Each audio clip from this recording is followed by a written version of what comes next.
السلام علیکم ورحمۃ اللہ وبرکاتہ۔ بسم اللہ الرحمن الرحیم۔ زبیر زین کو چھڑوا کر گھر پہنچا تو رات کے 8 بج چکے تھے۔ بہر بارش شروع ہو گئی تھی۔ موسم ویسے ہی کافی ٹھنڈا تھا اور بارش کی وجہ سے ٹھنڈ میں اضافہ ہو گیا تھا۔ وہ اپنے روم میں پہنچا تو مہین کمرے میں نہیں تھی۔ وہ تھوڑا سا بھیگ چکا تھا۔ وہ اپنے بالوں کو ٹاول سے خشک کرنے لگا۔ اتنے میں مہین کافی کے 2 کپ ہاتھ میں لے کر اندر آئی تھی۔ زبیر کے چہرے پر اس کو دیکھ کر مسکراہٹ آئی تھی۔ کیا بات ہے، موسم انجوائے کرنے کا پورا ارادہ ہے آج تو؟ وہ مسکراتا ہوا بولا۔ وہ بہر ٹھنڈ ہے نا، اس لیے کافی بنا لی۔ وہ اس کے ساتھ صوفے پر بیٹھ کر بولی تھی اور اس کے ہاتھ میں کافی کا کپ پکڑایا تھا۔ تھینکس، وہ کافی لے کر بولا۔ دونوں کافی کا مزہ لینے لگے۔ وہ ڈر کر کھڑی ہوئی تھی جب بہر بادل زور سے گرجنے لگے تھے۔ اسے بادل گرجنے کی آواز سے ڈر لگتا تھا۔ کیا ہوا؟ وہ اس کے قریب آتا ہوا بولا۔ بادل گرج رہے ہیں۔ وہ سامنے کھلی ونڈو میں سے گرتی بارش اور چمکتی بجلی کو دیکھتے ہوئے کہنے لگی۔ زبیر اس کے پیچھے کھڑا تھا۔ اس نے اس کی کمر پر بازو ڈال کر اسے اپنے قریب کیا اور اس کے بالوں میں منہ چھپا گیا۔ زبیر، وہ ابھی بھی سامنے دیکھ رہی تھی۔ جی، وہ اس کے بالوں کو آگے کرتے ہوئے بولا۔ مجھے بادل گرجنے کی آواز سے ڈر لگتا ہے، ابھی سارا ڈر ختم ہو جائے گا۔ وہ اس کے پیچھے اپنے ہونٹ رکھتا ہوا بولا۔ مہین نے اس کا لمس محسوس کر کے آنکھیں بند کر لی تھی۔ ایک بار پھر سے بادل گرجے تھے اور مہین چیخ کر زبیر کے گلے لگ گئی تھی۔ دونوں ایک دوسرے کے اندر کھوئے ہوئے تھے۔ زبیر نے مہین کو اپنے بازو میں اٹھایا تھا اور اسے بیڈ تک لایا تھا۔ اس نے اسے نرمی سے بیڈ پر لیٹایا اور اس کا دوپٹہ اتار کر سائیڈ پر رکھا۔ مہین کے اوپر نیچے ہوتی سانسوں کو دیکھ رہا تھا۔ مہین نے مہرون کلر کا فراق پہنا تھا جو اس پر کھل رہا تھا، جسے بازو نیٹ کے تھے اور ساتھ میں چوڑی دار پاجامہ تھا۔ زبیر مہین پر جھکا۔ مہین اپنی اوپر نیچے ہوتی سانسوں کے ساتھ اس کی آنکھوں میں دیکھ رہی تھی۔ مہین نے کچھ بولنے کے لیے ہونٹ کھولے ہی تھے جب زبیر اس کی زبان بند کر گیا تھا۔ زبیر اس کے سانس اپنے اندر لے رہا تھا۔ مہین نے دونوں ہاتھوں سے بیڈ کی چادر کو پکڑا ہوا تھا۔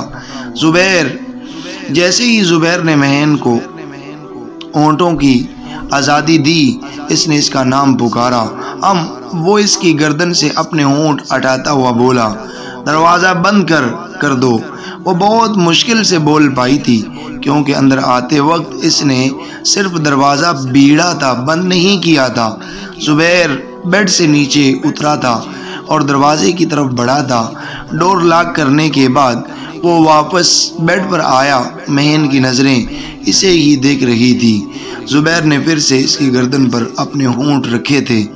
اب وہ ایک کے بعد ایک جسارت حاصل کر رہا تھا۔ اس کی گردن پر اپنا لمس چھوڑ رہا تھا۔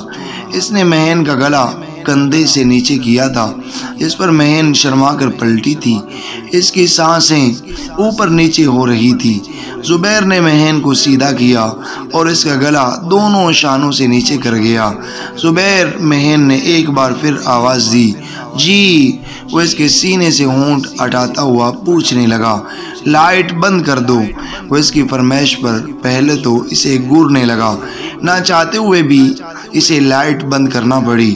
اب وہ مہین کو دیوانہ وار چوم رہا تھا۔ مہین بھی اس کی محبت سے بھیگ چکی تھی اور وہ رات ایک خوبصورت رات بن چکی تھی۔ زین گھر پہنچ کر اپنے کمرے میں بیٹھا تھا۔ اسے نشین پر رہ کر غصہ آ رہا تھا۔ ایک تو مجھے پٹوایا اور پولیس کے حوالے کروایا، اوپر سے مجھے لفنگا بھی بنا دیا سب کی نظر میں۔ وہ سگریٹ پیتے ہوئے بڑبڑا رہا تھا اور کل اس کی یونی جانے کا ارادہ رکھتا تھا۔ نوشین صبح معمول کے مطابق یونی کے لیے تیار ہوئی تھی۔ یونی پہنچ کر وہ اپنی کلاس لینے چلی گئی تھی۔ کلاس کے بعد وہ اپنی دوستوں کے ساتھ یونی کے پارک میں بیٹھی تھی جب اسے سامنے سے زین آتا ہوا نظر آیا۔ اس کے پسینے چھوٹنے لگے، ہاتھ کانپنے لگے تھے۔ جب وہ اس کے قریب پہنچ کر کھڑا ہوا، نوشین اسے خوف سے دیکھ رہی تھی۔ کتنی بار کہا ہے یونی پہنچ کر مجھے انفارم کر دیا کرو۔ وہ آنکھوں سے سن گلاسز ہٹا کر بولا، جس پر نوشین اسے آنکھیں پھاڑے دیکھنے لگی۔ نوشین کون ہے یہ؟ اس کی دوستوں میں سے ایک زین کو دیکھتے ہوئے پوچھنے لگی۔ یہ وہ، ارے تم نے ابھی تک اپنی دوستوں کو ہمارے بارے میں نہیں بتایا۔ وہ اس کے بولنے سے پہلے بولا، کوئی بات نہیں ہے، میں بتا دیتا ہوں۔ مہین آنکھیں پھاڑ کر اسے گھورنے لگی۔ مہین ان کا ہونے والا شور ہوں، میں ان کا ہونے والا شور ہوں۔ بہت جلد ہماری شادی ہونے والی ہے۔ وہ نوشین کو دیکھ کر مسکراتا ہوا بولا۔ نوشین کا منہ کھولا کا کھولا رہ گیا اس کی بات پر۔ ارے یار نوشین، کتنی بدتمیز ہو تم۔ تمہاری شادی ہونے والی ہے اور تم نے ہمیں بتایا تک نہیں ہے۔ ہاں اس لیے نہیں بتایا ہوگا نا تاکہ پارٹی نہ دینی پڑے۔ اس کی دوستیں آپس میں باتیں کرنے لگی۔ بولی، ارے آپ لوگوں کو پارٹی میں دے دوں گا، پر ابھی میری وائف کو اجازت دیں، ہمارا لنچ کا پلان ہے۔ اوکے، وہ ہنستے ہوئے بولی، میرا کوئی پلان نہیں ہے، میں نہیں جا رہی۔ اپنی دوستوں کو دیکھتی ہوئی ہکا بکا سی بولی، ارے دیکھو اب آپ ناراض ہو گئی۔ ایکچولی میں نے آپ لوگوں کو بتا دیا نا، اس لیے ناراض ہو گئی مجھ سے۔ زین نوشین کو دیکھ کر مسکراتا ہوا بولا۔ اس پر نوشین نے اسے گور کر دیکھا۔ چپ چاپ میرے ساتھ چلو، ورنہ سب کے سامنے میں تم سے کل والا بدلہ لے لوں گا جیسے کل تم نے مجھ سے لیا تھا۔ وہ اس کے کان میں بڑبڑایا، چلے؟ وہ پھر سے بولا، جی۔ وہ منہ بناتی ہوئی بولی۔ زین نوشین کو گاڑی میں لا کر گاڑی چلا چکا تھا۔ کہاں لے کر جا رہے ہو مجھے؟